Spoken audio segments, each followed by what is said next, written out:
नमस्कार। सुनाता जी कानपुर देहात की ओर से मैं कवि विद्यार्थी अमर आज़ाद।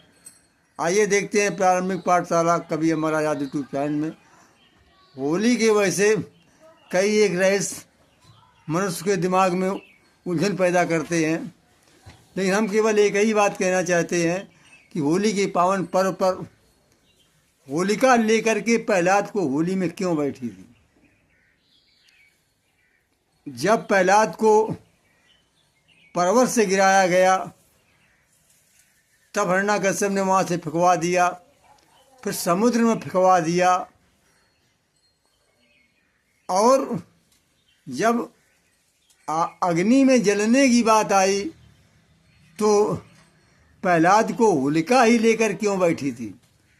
उसको भी जलती हुई आग में उसे प्रहलाद को झोंक देते, जिस तरह समुद्र में फेंका था, जिस तरह पर्वत से नीचे फेंका था।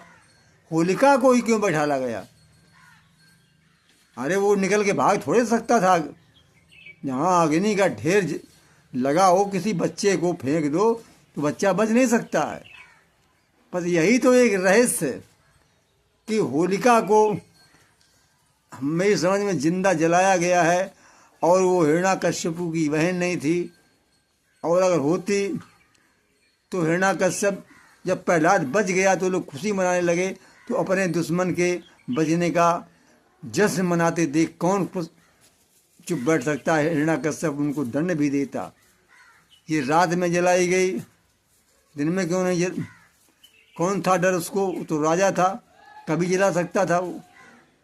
तो अब ये समझ लीजिए इसे जबरन जलाया गया है। कोई दूसरी महिला थी और ढोल नगाड़े बजाए गए इसलिए कि उसकी आवाज़ न सुनाई दे। और उस समय जौ, जैसे गेहूँ जौ होता है बेजर, उस समय पके थे, ये आजकल भी पक जाते हैं। उसे डाला गया, कोई ईंधन था नहीं मौके पर, और गन्ना की पाती डाली गई, गन्ना से खबवाया गया। ये सब उसका रहस्य क्यों ये बयां करता है कि वास्तव में ये कहानी गढ़ी गई है पुराणों में कि प्रहलाद को लेकर के उसकी बुआ बैठी थी होलिका। उसके पास एक चीड़ था शीतला, उसने ओढ़ लिया था, हवा चली तो वो प्रहलाद के पास पहुँच गया, प्रहलाद बच गया और होलिका जल गई। अरे क्या ज़रूरत थी होलिका को बैठाने पकड़ के। वो तो वही जब पर्वत से डाल चुके थे, फेंक चुके थे, समुद्र में फेंक चुके थे, तो वो फिर अग्नि फेंकने में क्या दिक्कत थी, वो तो चला जाता, मर जाता।